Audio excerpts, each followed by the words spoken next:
Alors, ces brèves de lune pour le 8 mai, eh bien, ce sont des brèves de lune qui sont entièrement consacrées à la nouvelle lune en taureau. C'est une très très belle nouvelle lune et je vous propose d'aller voir la vidéo sur YouTube. Tout simplement parce que dans cette vidéo, j'ai tiré une carte pour illustrer les énergies générales. Et c'est toujours intéressant de voir la vibration d'une carte en plus de l'astrologie. Mais là, nous allons parler d'astrologie tout de suite. Je suis Judith, la créatrice d'Astrologie et compagnie. Et c'est moi qui anime ce podcast, Les Murmures du Ciel. Ce sont les brèves de lune, quelques minutes pour vous donner les informations de la journée.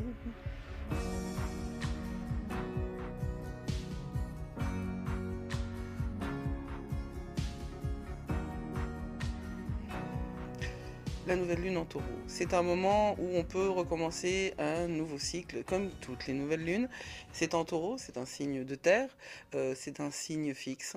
Et puis c'est dans une conjonction avec Vénus, qui est la planète dirigeante du taureau. Donc tout est là pour nous aider à travailler sur nos relations à nous-mêmes, sur notre relation à l'abondance, sur notre relation à la richesse et la prospérité.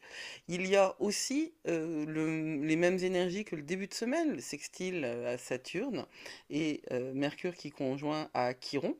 Donc on est dans un travail de guérison, hein. C'est tout le travail de cette année que j'appelle l'année du phénix. Cette nouvelle lune va pour moi, elle est vraiment globalement très très très positive. Si vous me suivez, si vous faites attention dans les articles, et puis voilà, je parle aussi de la rétrogradation de Cérès parce qu'à partir du 15, il y a une rétrogradation d'un astéroïde qui s'intéresse précisément à à la prospérité, à l'abondance et aux soins de soi, hein. Cérès, c'est c'est vraiment un astéroïde, en fait, c'est une énergie, voilà, c'est une énergie dont on a besoin, et pour moi, c'est celle qui est le plus associée à la notion de confort et de travail sur soi. Et je pense que on est très loin, quand on parle de la zone de confort, je pense qu'on n'a pas tout compris. La zone de confort, on ne devrait pas la considérer comme une zone dans laquelle c'est facile, mais on devrait la considérer comme une zone dans laquelle c'est sans friction. Moi, je pense qu'il vaut mieux aller à 2 centimètres du confort absolu pour pouvoir obtenir quelque chose. Parce que quand on est dans le confort absolu, on est dans la stagnation. Et la stagnation, en vérité, ça n'existe pas, c'est la mort, dit-elle, en rigolant. Alors, que fait-on de cette nouvelle lune-là? Eh bien, on s'ancre, on travaille sur soi, on s'interroge sur ce que l'on est et sur ce que l'on veut euh, continuer à être. On n'oublie pas qu'il y a aussi la conjonction à Uranus. Et qu'Uranus, c'est le grand disrupteur. Et que Uranus et Jupiter sont très très très proches. Donc en fait, toutes les transformations violentes et mouvementées qu'il y a actuellement, elles sont mises sous loupe. Hein, parce que Jupiter, c'est la planète loupe. On vit un temps de changements radicaux, rapides et imprédictibles, et ça peut se vivre à la fois sur une petite échelle qui est la nôtre et sur une échelle globale.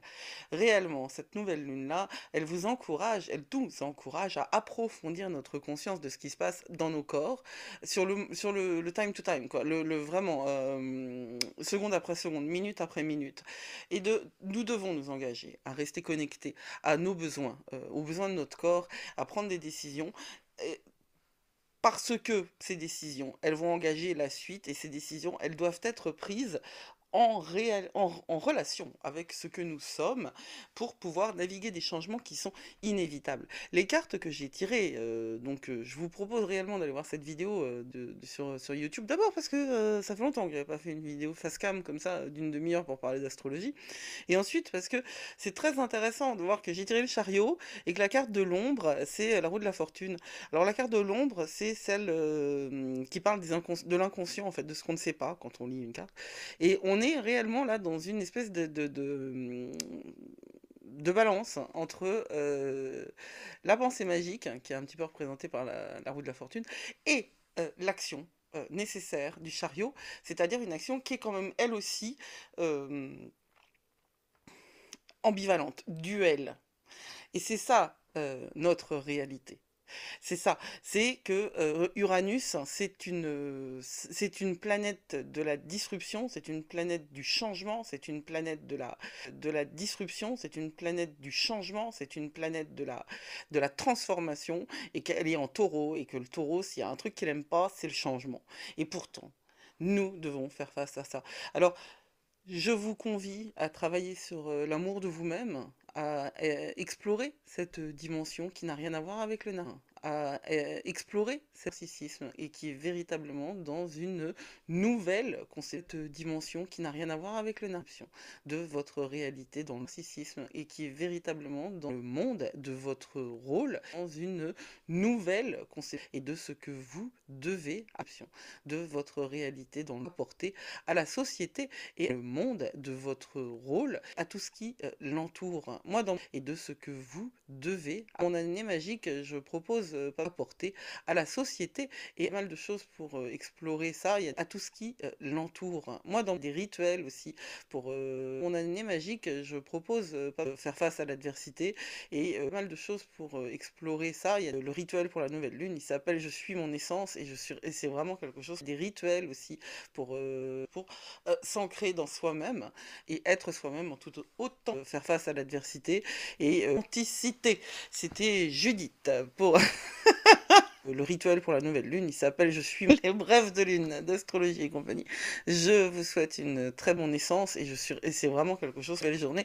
Vous êtes plus fort que vous croyez. N'oubliez pas, vous êtes plus fort pour s'ancrer dans soi-même alors que vous croyez et le monde a besoin et être soi-même en toute authenticité. C'était Judith pour les brèves de lune d'astrologie et compagnie.